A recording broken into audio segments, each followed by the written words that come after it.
أيها الأخوة، أرحب بكم في الحلقة الثانية من السلسلة الإعلامية السياسية لحزب الأمة الإماراتي، والتي سأتناول فيها مسألة هامة جدا. هذه المسألة هي مسألة توقيع القوات المسلحة لدولة الإمارات عقدا مدته 5 سنوات مع شركة بلاك ووتر. وقد يستغرب البعض لماذا التعرض لمثل هذه المسائل يعني الحساسة والدقيقة. الأسباب كالتالي: السبب الأول أن هذه المسألة تتعلق بالمصلحة العليا لدولة الإمارات، والمصلحة العليا لها مرتكزين رئيسيين. المرتكز الأول هو الحكومة ومؤسساتها بكل يعني ألوانها ومسؤولياتها، والمرتكز الثاني هو الشعب الإماراتي. وأنا هنا أؤكد مرة أخرى أني لا أمثل الشعب الإماراتي. ونتيجة لفقد هذا النوع من الممارسة في الحديث عن شؤوننا الخاصة والدقيقة وشؤوننا العامة، فإنه قد يبدو الأمر يعني مستغربا أن الإنسان يتحدث في مثل هذا، لكنه يعني لخطورة الأمر وحساسيته على الأجيال ومستقبل دولة الإمارات، فإنه ليس هناك يعني مجال إلا أن يقف الإنسان وقفات عند هذا العقد، ويعني ما يمكن أن يتركه من آثار سلبية وخطيرة على بلادنا. العقد هذا نشر ومدة ال5 سنوات مضت منها الآن 2 سنين، ومع ذلك لا يستطيع أحد في الإمارات أن يناقش نقاشا علميا، لا في المجلس الوطني ولا في الصحف ولا في أي مستوى آخر. ومن هنا يعني يأتي الدخول أو الوقوف على هذه المسألة. هذا العقد يوفر يعني أو يعطي بلاك ووتر وأسماؤها الجديدة التي استجدت بحسب المعطيات القانونية والدولية، وكون الشركة ملاحقة في عقر دارها وهي أمريكا، فإنها وجدت في الإمارات ملاذا آمنا. يعني هذا العقد يعطي صلاحيات خطيرة جدا، وسوف نستعرض معكم بنود من هذا العقد المنشور والموقع عليه من قبل مسؤولين يعني كبار في الدولة. فإذا وقفنا على الصفحة أو هذه الصورة من العقد سنجد أنها موقعة من اللواء الركن عيسى سيف المزروعي، والشركة التي أو الجهة التي تمثل بلاك ووتر وهي ريفلكس ريسبونسز. وتاريخ التوقيع هو 13 يونيو 2010. لو انتقلنا إلى الصفحة الثانية فسنجد أنه يعني هناك اشتراط في هذا العقد لأن يكون الذين يعني يشاركون في هذه القوة هم من أصحاب الخبرة العسكرية السابقة. طبعا التكييف القانوني لهذه المجموعة هو أنهم مرتزقة، وهذا الاسم تأنف منه يعني كل شعوب الدنيا، تأنف من أن تستخدم مرتزقة، ومعلوم أن الأمن الوطني إنما يحميه أبناؤه. فتأتي هذه المجموعة لكي تتجاوز كل النظم الأمنية والعسكرية التي ينبغي أو يعني أن تحمي الإمارات لكي تكون فوق القانون. وإذا ذهبنا إلى الصفحة الثالثة فسنجد أن القيمة الإجمالية لهذا العقد قد بلغت حوالي 2 مليار درهم أو نصف مليار دولار. في الصفحة الرابعة نجد أن الطرف الثاني وهو المتعهد يعني يلتزم أو ينبغي عليه يمتثل بجميع أحكام يعني بجميع قوانين دولة الإمارات العربية المتحدة، ولكن الذي يخل بهذا البند بند معه مباشرة، وهو جميع أحكام وقرارات نائب القائد الأعلى للقوات المسلحة. فإذا تضارب الأمران، إذا تضاربت قوانين دولة الإمارات العربية المتحدة وقرارات نائب القائد الأعلى المسلحة، فلمن يكون الفصل؟ هذا الذكر، هذا التخصيص، وعلى القانونيين أن يعني ينظروا فيه. هذا التخصيص يلغي الأول أو يجعل التناقض يعني واقع بشكل حتمي. كما أنه قد ذيل في هذه الصفحة أنه لا يوجد يعني بها حكم محدد في القرار المذكور. يعني أيضا مادة ثالثة تنسف يعني المرجعيتين، ويبدو أنها يعني تعطي استثناء واسع في مسألة المرجعية القانونية في هذا العقد. إذا ذهبنا للصفحة التالية في العقد، فسنجد أنه يعني من ضمن مهام هذه المجموعة أنها قوة لمكافحة الإرهاب.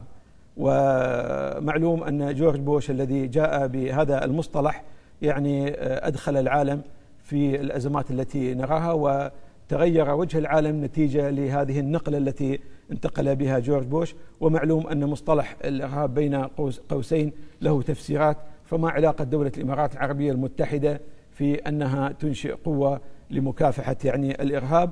وأمن الإمارات وأمن الخليج كله مترابط ارتباط واحد في ظل صراع المشاريع، المشروع الصفوي من جهة، والمشروع الأمريكي من جهة، والمشروع اليهودي من جهة أخرى. إذا ذهبنا إلى صفحة أخرى فسنجد أنه من ضمن يعني توصيف الأعمال في هذا العقد هي مهام الاستخبارات أو مهام الاستطلاع الاستخباراتي. كيف يتأتى لقوة مرتزقة أن تقوم بمهام استخبارات في دولة مستقلة، وما يعني وأي مهمة إذن سيقوم بها جهاز أمن الدولة في الإمارات، وكذلك الاستخبارات العسكرية، إذا كانت هذه الفئة أو هذه المجموعة من المرتزقة سيقومون بعمليات يعني استخبارات بل واستطلاع استخباراتي، يعني يمكنهم أن يذهبوا إلى أقصى الحدود لكي يقوموا بهذه المهام.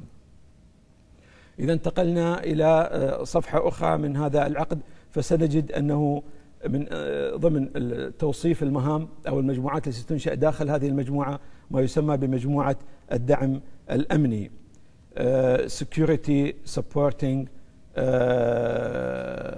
Group. هذه المجموعة الحقيقة هي لباب المشروع كله، يعني مشروع المرتزقة الأساس الذي يخدمه المشروع هو تشكيل هذه المجموعة التي يعني تختصر في العقد ب SSG. هذه يحق لها كما رأيتم في هذه الصفحة يحق لها الاعتقال والتحقيق، وهذا معنى أيضا يطرح يعني تساؤلات ضخمة جدا. الصفحة التي تلي أنه سيكون ضمن مهام هذه المجموعات وحدة مستقلة للدعم الأمني داخل دولة الإمارات العربية المتحدة، وهذه التي كنت أتحدث عنها سابقا. وهناك نص على أنهم ينبغي أن يكونوا من المغتربين الموجهين بمعرفة متعهدين أجانب، يعني المسؤولين المباشرين عليهم سيكونوا متعهدين أجانب، وستكون هناك لجنة أو مجموعة للتنسيق بينهم وبين وحدة الاستخبارات يعني العسكرية.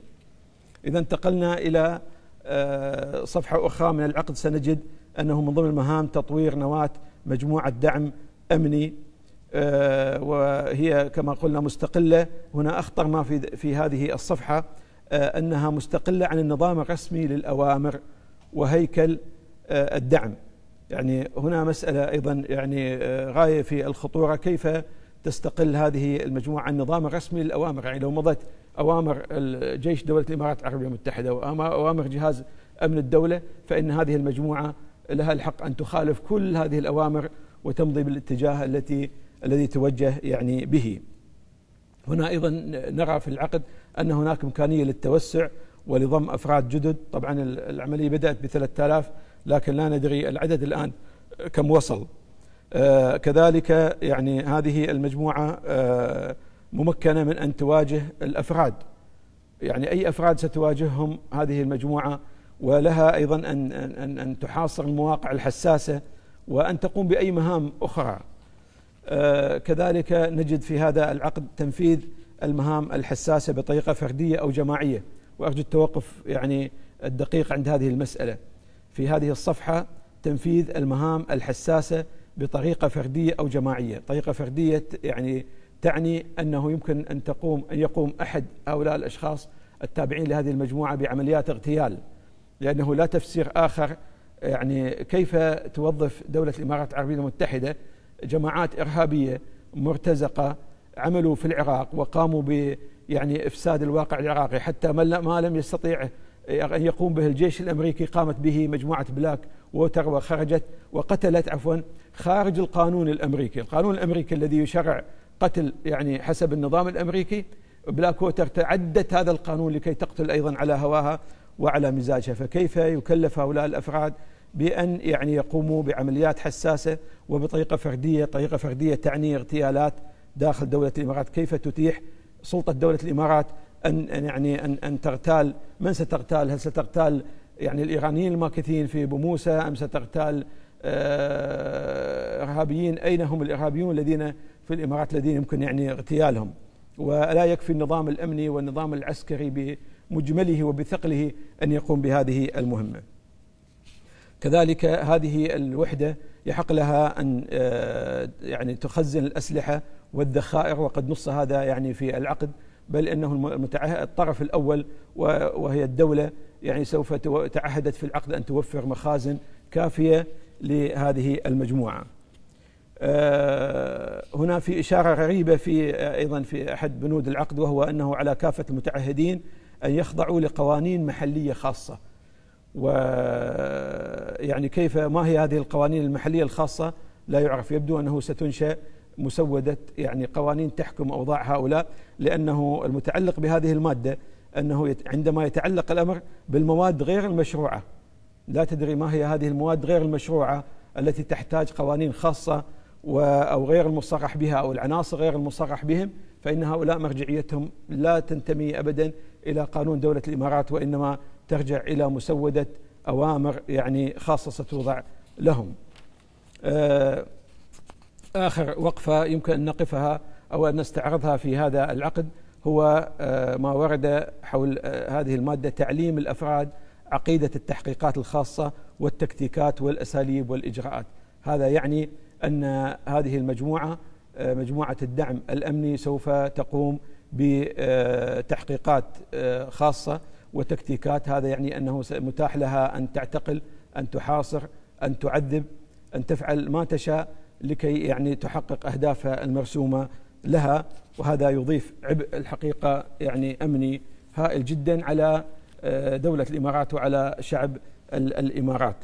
المعنى الأخير الذي أريد أن أتوقف عنده هو هذا الفيديو الذي سيكون في نهاية هذه الحلقة. هذا الفيديو موجه لصحفي أمريكي متخصص وكتب كتاب حول بلاك ووتر وعملياتها القذرة حول العالم، وسألته المذيعة حول ما ورد يعني من مسائل في هذا العقد، بأنه اشتراط أن لا يكون من هذه المجموعة مسلمين، وحتى لأنه يعني المسلمين لا يمكن أن يقتلوا مسلمين مثلهم. فانظروا هذا المذيع كيف أجاب. هذه هي نهاية الحلقة، وأشكر الجميع على الاهتمام. And to sum up this issue of no Muslims in this force that UAE has contracted Erik Prince for, this idea of a private Christian militia in the Middle East. I mean, you know, I don't need to wax on my opinion about this. We can look at documents submitted in federal court cases from Prince's own former employees who say that he views himself as a Christian crusader whose role in the world is, you know, wiping out Muslims and Islam in general. They said that he set a tone at Blackwater that rewarded the taking of Muslim life, viewed the operations in Iraq as, quote, payback for 9/11, even though Iraq had nothing to do with 9/11. So the idea that he would implement a policy that had at its core that Muslims would not fire on other Muslims if they were working for this kind of a force is consistent with everything we've heard out of Blackwater about Mr. Prince's worldview regarding religion and the supremacy of Christianity over Islam. It's very dangerous, Amy, when you have these kinds of forces in such volatile environments with all of the uprisings happening. I mean, the last thing that region needs is a Christian crusader force that appears to have the legitimacy or backing of the United States government, regardless of if it actually does. You know, it's incendiary, and it's dousing an already burning fire with gasoline, and it's very, very dangerous. The Obama administration, if they're not supporting this, they need to do something about it. If they are, well, then that's serious, and they need to answer questions about what on earth they're doing, continuing this business with Erik Prince's Christian Crusader force. Jeremy Scahill, author of Blackwater, The Rise of the World's Most Powerful Mercenary Army. He is a Nation Fellow, a Puffin Fellow.